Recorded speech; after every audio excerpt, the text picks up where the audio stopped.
Hi everyone, welcome to my channel. In today's session, I'm going to talk about Thomas Kidd. Before that, subscribe my channel to get the further updates about the upcoming lecture. Thomas Kidd was baptized in the year 1558 and he lived up to 1594. Was a English playwright. He is well known for his work, which is the Spanish tragedy. Okay, and he was said to be one of the most important figures in the development of Elizabethan drama.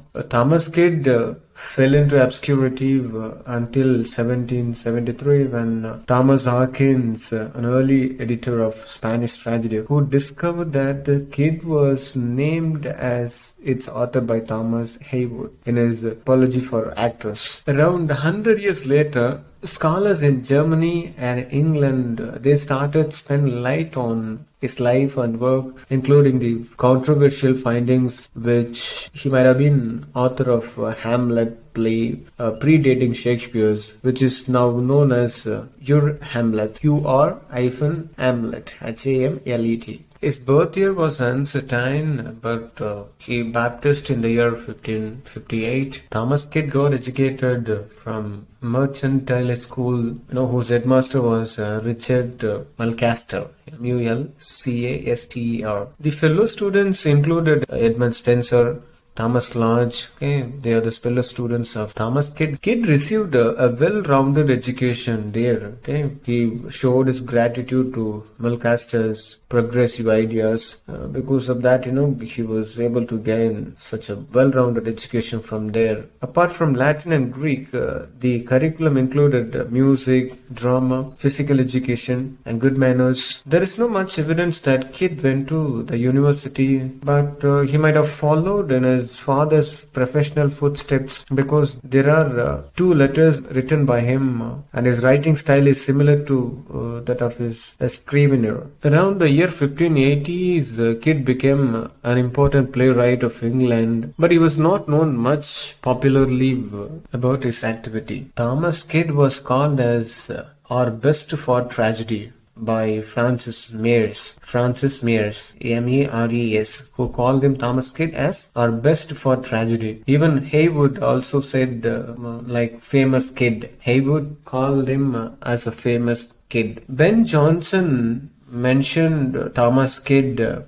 in the same breath as Christopher Marlowe. John Lilly mentioned him as Shakespeare's first folio. The success of Thomas Kidd's plays extended to Europe, and versions of the Spanish tragedy and his Hamlet were popular in Germany and Netherlands for generations. The influence of these plays on European drama was largely reason for the interest in Kidd among German scholars in the 19th century. Between the year 1587 and 1593, Thomas Kidd was in the service of an unidentified noble. After his imprisonment in 1593, he wrote of having lost the favors of my lord, whom I have served almost 6 years now. Proposed nobles include the Earl of Sussex, the Earl of Pembroke, Lord French, and Edward de Vere. He might have worked as a secretary if he'd have not spent his time in writing plays. Around the year 1591, Christopher Marlowe also joined this patron service, and for a while Marlowe and Kidd shared lodgings and perhaps even ideas. In the year of 1593, the Privy Council ordered the arrest of the authors who wrote the work called Divers, Leaved and Mutinous Libels, D-I-V-E-R-S, Divers,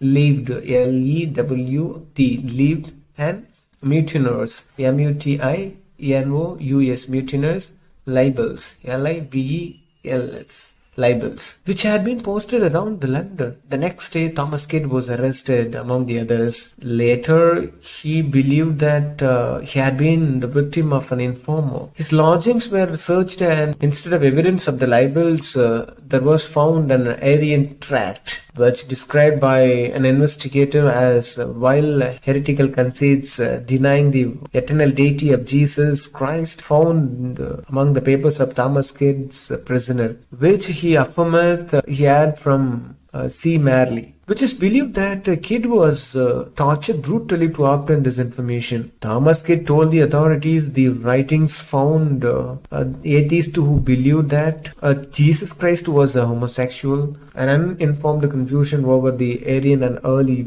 Gnostic concepts of homoousios. Unfortunately, Thomas Kidd was with Marlowe at the wrong place at the wrong time. Marlowe was summoned by the Privy Council after these events, and while waiting for a decision on his case, was killed in an incident in Deptford involving known government agents. Thomas Kidd was eventually released, but was not accepted back into the Lord's service, believing he was under suspicion of atheism himself. He wrote to the Lord Keeper, Sir John Pickering, protesting his innocence. But these efforts to clear his name were apparently fruitless. The last we hear from the playwright is the publication of Cornelia early in 1594. In the dedication to the Countess of Sussex, he alludes to the bitter times and privy broken passions he had endured. Kidd died later that year at the age of 35 and was buried in St. Mary Cold Church in London. In the month of December of the same year, Kidd's mother legally renounced the administration of his estate, probably because it was debt-ridden. St. Mary Cold Church was destroyed in Great Fire of London in the year of 1666 and was not rebuilt. Thus, Thomas Kidd's grave was lost. There are few works which were written by Thomas Kidd, which is Don Horatio, D-O-N, Don Horatio, H-O-R-A-T-I-O, Don Horatio. And the Spanish tragedy, which came in the year 1587, the Householder's Philosophy, it's a translation, okay, and that was done in the year 1588. Fair M, F-A-I-R, Fair M-E-M, okay, that was attributed to Kidd in the year 1590. Aden of Faversham, A-R-D in Aden of Faversham, F-A-V-R-S-H-A-M, Faversham. This one also attributed to Thomas Kidd in the year 1592. Then Soliman and Perseda, S-O-L-Y-M-A-N, Soliman and Perseda, P-R-S-E-D, Perseda. This one also was attributed to Thomas Kidd in the year 1593. And a translation of Robert Garnier's, which is the Cornelia, C-O-R-N-E-L-I-A, Cornelia. Then King Lear, L-E-I-R, King Lear. This one also attributed to Thomas Kidd in the year 1594. Well, that's it about the today's session. Thanks for listening. Kindly subscribe my channel.